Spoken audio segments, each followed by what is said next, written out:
Guys, baka naghahanap po kayo ng mga panregalo na mga items sa inyong mga kapatid or mga magulang or sa mga friends po ninyo. So, meron po akong ipopromote po. Isa po itong smartwatch. Napakamura at higit sa lahat, malaki ng tulong po sa kahit sinong gagamit po nito. Siguro ito po ay nagkakahalaga ng more or less 300 pesos lang. So, ito po yung tinatawag na H11 Luxus Fit na smartwatch. Pag bumili po kayo nito, ayan, makikita nyo po, no? Ito yung itsura ng box niya. Ayan, sabi H11, tas andyan po yung mga function niya. Mamaya di-discuss ko po ito isa-isa. May mga function po siya dyan.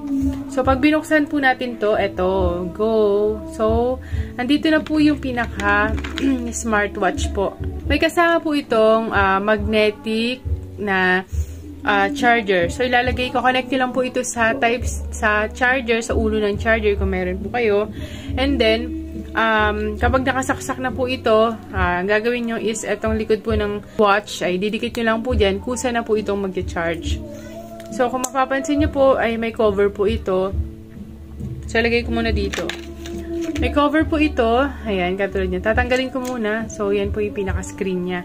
So, napakaganda guys. So, sobrang tibay po yun itong strap niya. Kulay brown po ito. Napakaganda. So, yan po yung likod niya. Ito ididikit nyo kapag ka mag-charge po kayo, no? So, yan. Napakaganda po pag sinuot nyo to na, guys. Ganyan. So, unisex po ito. Pwedeng pambabae, pwedeng panlalaki. So, meron po itong touch button dito. I-click po natin, no? Kung mapapansin nyo, ayan. Guys, ito po yung mga iba't ibang itsura ng screen cover. Pwede nyo pagpilian. Ito, pangalawa, pangatlo, pang-apat, pang-lima, pang-anim. So, may mamili lang po kayo kung anong gusto nyo. Ikutin nyo lang po itong touch button. Clockwise po. Para makapili po kayo. Next po, kung gusto nyo makita yung mga function niya, pindutin nyo po ito. And isa pa, makikita nyo yung listahan ng mga function nito. May mga sports. Pag pinindot nyo po yung sports, lalabas po yung mga ginagawa nyo na sports dito.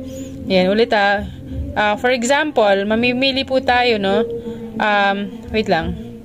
For example, mamimili po tayo, halimbawa, pipili na po natin yung running.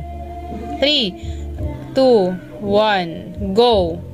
So, makikita po natin dito yung ilang kilometers na po yung tinatakbo ninyo. Ilang segundo na po or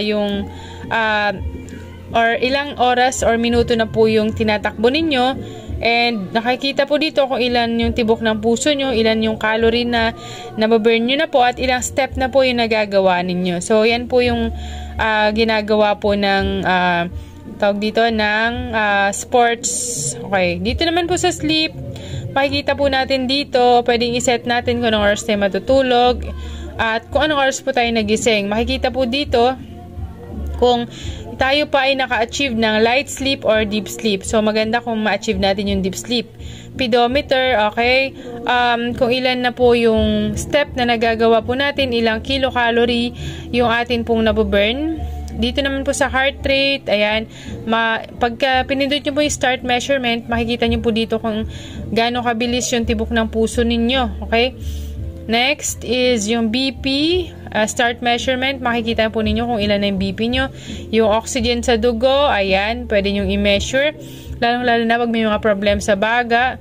And then, pwede nyo po itong i-connect mismo sa inyong mga cellphone. Okay? Pagka may mga nag-message sa cellphone nyo, mababasa nyo po yung message dyan. Pwede rin po kayong tumawag, okay? Mag-music, ma-check yung weather. Halimbawa, stress po kayo, pindutin nyo po yung breath, and then, ayan, i-play nyo lang. Okay, inhale. Sundan lang po kapag mag-i-inhale, mag-i-exhale, para ma-relax po kayo, no? Next po, ay, ito pong, meron din po siyang calculator. Pag halimbawa, meron po kayong gustong, nakasuot sa braso nyo po yung, or sa wrist po ninyo itong, yung, tawag dito, yung ating watch. Pwede po kayong gumamit ng calculator dyan. Meron din po itong alarm clock, okay? Sedentary, may mga, pag pinindot nyo po yan, may mga suggestion po na dapat ninyong gawin para hindi po kayo magkasakit.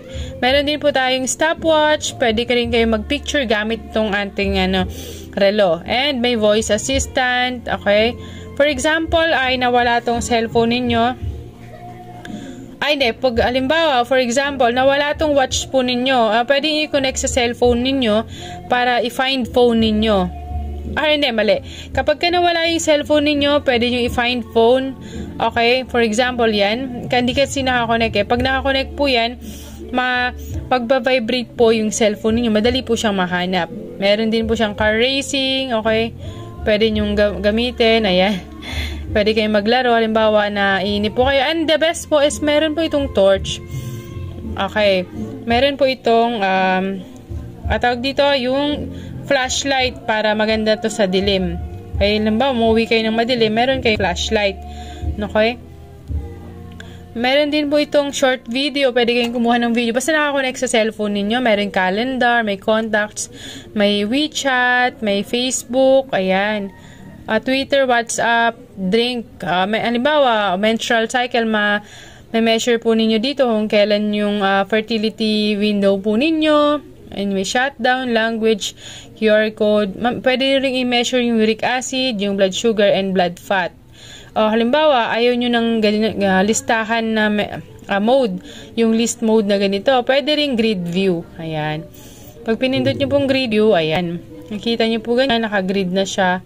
Pwede rin list view. So, napakarami pong gamit itong ating smartwatch na panregalo sa atin pong mga mahal sa buhay.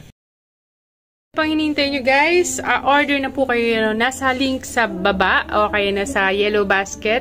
Make sure na maka-order po kayo bago maubusan. Kaya po lalo na kung malapit na po yung mga birthday ng inyong mga kapatid na lalaki or babae, unisex po to. So, go na guys, bago maubusan ng lahat.